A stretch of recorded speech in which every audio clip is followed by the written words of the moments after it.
Тапшыруыбызны кунакхана белән дәвам итәбез. Бездә студиябездә кунакта Бельгия татарлары берлеге рәисенең урынбасары Регина Валиева. Регина, исәнмесез? Исәнмесез. Хош киләсез. Сезне каршы алуыбызга бик шатбыз студияда. Регина, Бельгияга ничек барып чыктыгыз? Иң беренче әңгәмәне менә шуннан башлыйк әле. Бер уйлаганда шундый ерак бит ул эми. Ничек, нинди җилләр белән? Әйе, дөресен әйткәндә бик ерак. Бельгиядә мин яшүсмер чагымда әнием белән күчтем. Biz үзебез Казанда яшәйдек шул вакытта, мин үзем Казан кызы. Әнием Әлки районыннан һәм әнием эш буенча Бельгиягә күчте. Мин инде бала буларак аның белән бергә бардым. Нинди хисләр булды менә Казаннан күчеп киткәч? Гомердә дә уйлаганым юк иде, чит илдә яшәргә насыйп булыр диеп. Һәм минем планнарымда Бельгиядә укып, югары уку йортын бетереп, Казанга кире кайтырга. Ләкин уку вакытында мин үземнең киләчәк ирем белән таныштым һәм инде гаилә төзеп шул Бельгиядә төпләндем. Әнием дә Бельгиядә яши, бергәләшеп без Казанны, Татарстанны сагынып, 12 ел элек Бельгия татарлары җәмгыятен берләштердек һәм менә шул эшне алып барабыз.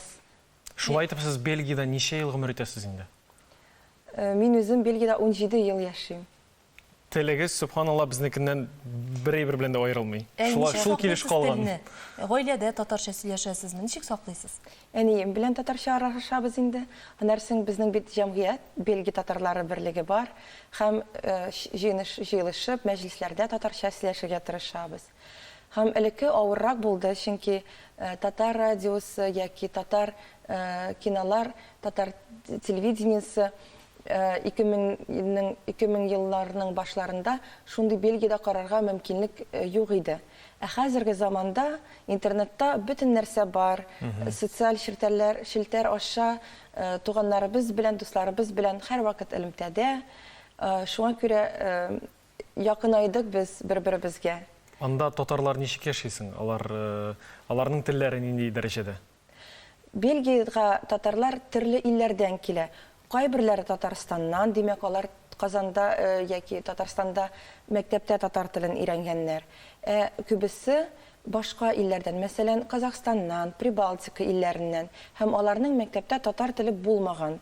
Гаиләдә дә кайвакыт кушма гаиләдән килгән кешеләр. Шуңа күрә аларның татар теле безнеке кебек шундый әдәби дә түгел, бик гади сүзләр генә беләләр. Ләкин алар татар музыкасын яраталар, татар моңнарын сагыналар. Шулай җыелышып, татарча шәйләр эчеп утырга яраталар. Тел ул мәдәниятның бик зур өлеше, ләкин тел генә безне берләштерми.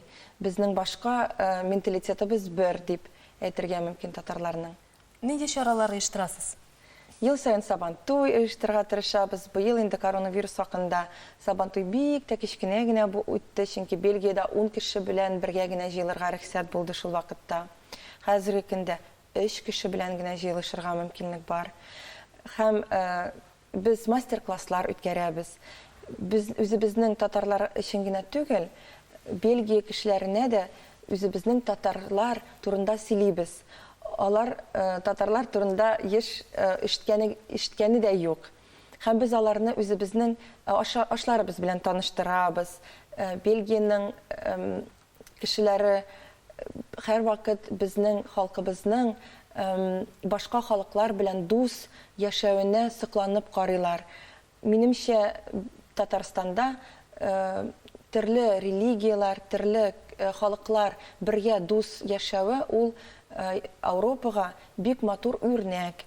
Чөнки безнең кешеләр бер-берсен руслар татарларны Корбан бәйрәме белән котлыйлар инде. Пасха булгач.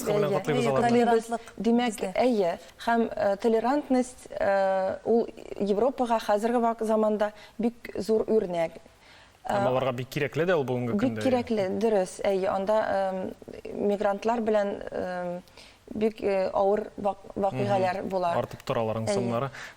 Яңа гасыр телеканалын карыйлармы Бельгиядә? Әлбәттә карыйбыз. Онлайн яздырган һәм сайтка куйган яздырган программаларны һәр вакыт карап барабыз. Кайткач сайын китаплар, балалар китаплары алып кайтам мин кызыма. Аның белән татар телендә аралашасыз демәк. Әлбәттә, Телегез татарча ачылсын дип теләп калабыз димәк сезгә. без бик тырышабыз.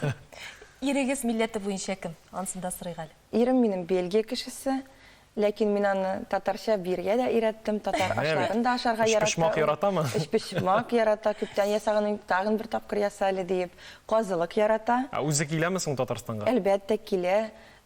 Беренче тапкыр 2007 елда булды ул Казанда. Һәм кайтырга тырышабыз инде, чөнки минем Казанда дәвәнием яши. Менә аны күрергә бу юлы да кайттык, дәвәниемнең юбилеена. Ирегез ошаттымы соң безнең якларны? Әлбәттә, шатты, табигать искитмәлек матур диде. Волга белән Кама, Идел белән Кама буйлары анарга бик каты ошый. Аеруча ошады. Аеруча Бездә ошады. шулай менә, бездә шулай Регина, дигез. бик зур рәхмәт килүегез өчен. Бельгиядә яшәүче милләттәшләребезгә бездән бик күп сәламнарны җиткерегез. Рәхмәт. Киләсе очрашуларга кадәр. Шарашырга насыйп булсын. Сау булыгыз. Хөрмәтле тамашачылар, бездә кунакта Бельгия татарлары берлеге рәисенең урынбасары Регина Валиева булды. Аның белән саубуллашып, дөнья яңалыклары белән танышырбыз.